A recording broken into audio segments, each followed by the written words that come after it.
ভারত পাক সংঘাতে মধ্যস্থতা বিতর্ক, ট্রাম্পের দাবি খারিজ প্রধানমন্ত্রীর। ভারত পাক সংঘর্ষ বিরতির নেপথ্যে কোনো তৃতীয় পক্ষের হাত নেই।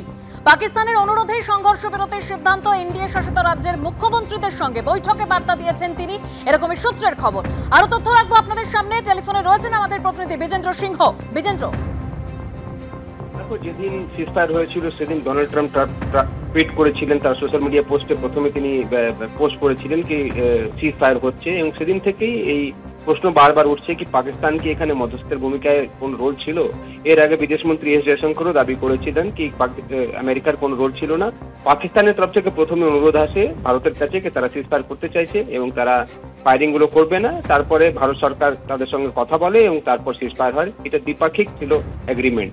সেটাই আজকে প্রধানমন্ত্রীও যখন এনডিএর মুখ্যমন্ত্রী এবং উপমুখ্যমন্ত্রীদেরকে নিয়ে মিটিং এ বসেছিলেন, সেখানেও তার যে অপারেশন সিন্দুর নিয়ে যে বক্তব্যগুলো ছিল তার মধ্যে তিনি বলেছেন কি সিজফায়ার হয় পাকিস্তানের তরফ থেকে যখন অনুরোধ আসে সেটাকে আমরা আমাদের জেনারেল তাদের সঙ্গে কথা বলেন এবং তারপর এই সিজফায়ার ডিক্লেয়ার করা হয়। অর্থাৎ দু দেশেরই কথার মধ্যে এখানে কোনো তৃতীয় দেশের কোনো ভূমিকা ছিল না, সেটা প্রধানমন্ত্রীও বলেছেন।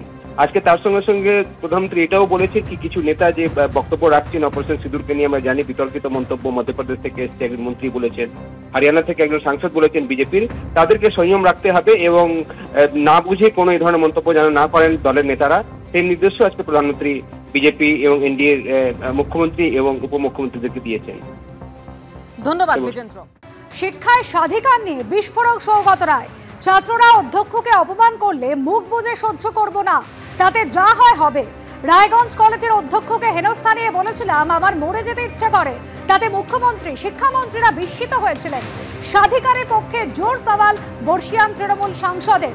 ডোনাল্ড ট্রাম্পকে পর্যন্ত হার্ভার্ড বিশ্ববিদ্যালয়ের কাছে মাথা নোয়াতে হলো। সারা বিশ্বেই শাসক সবসময় চাইবে শিক্ষাকে নিয়ন্ত্রণে আনতে। শিক্ষার সঙ্গে যুক্তরা চাইবেন স্যার আশুতোষের কথা মনে রেখে শিক্ষার স্বাধিকার রক্ষা করতে। গোলপার্কের অনুষ্ঠানে এমন মন্তব্য দমদমের তৃণমূল সাংসদের। রায়গঞ্জ কলেজে অধ্যক্ষ ছাত্রদের হাতে হেনস্থা হয়েছে। আমি সেই সভায় বলেছিলাম যে এটা এত লজ্জা যে আমার মরে যেতে ইচ্ছে করে। তাতে মুখ্যমন্ত্রী থেকে শুরু করে ব্রাত্য বসু সবাই খুব শক্ট হয়েছে। আমি বলেছিলাম এটা আমার অনুভূতি, আমি কোনো জায়গায়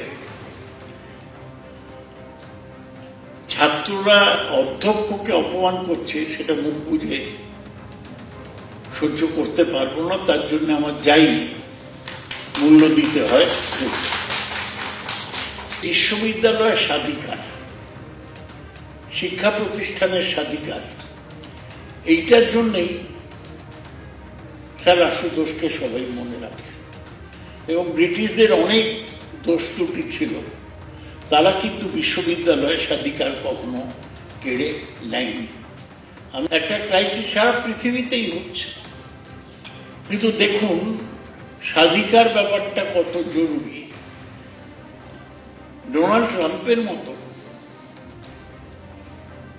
রাষ্ট্রপতি, তাকেও হার্ভার্ড বিশ্ববিদ্যালয়ের সভাপতির কাছে মাথা নত করতে হলো এবং $200 বিলিয়ন ছেড়ে দিয়ে হার্ভার্ড তাদের স্বাধিকার রক্ষা করল।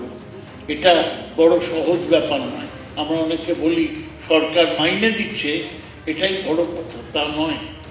একটা কোথাও নীতির মৌলিক প্রশ্ন এর মধ্যে আছে এবং থাকে। সারা পৃথিবীতে যারা শাসক তারা চাইবে শিক্ষা তাদের নিয়ন্ত্রণে। যারা পৃথিবীতে যারা শিক্ষার সঙ্গে যুক্ত তারা চাইবে স্যার আশুতোষের কথা মনে রেখে শিক্ষার স্বাধিকার রক্ষা হোক।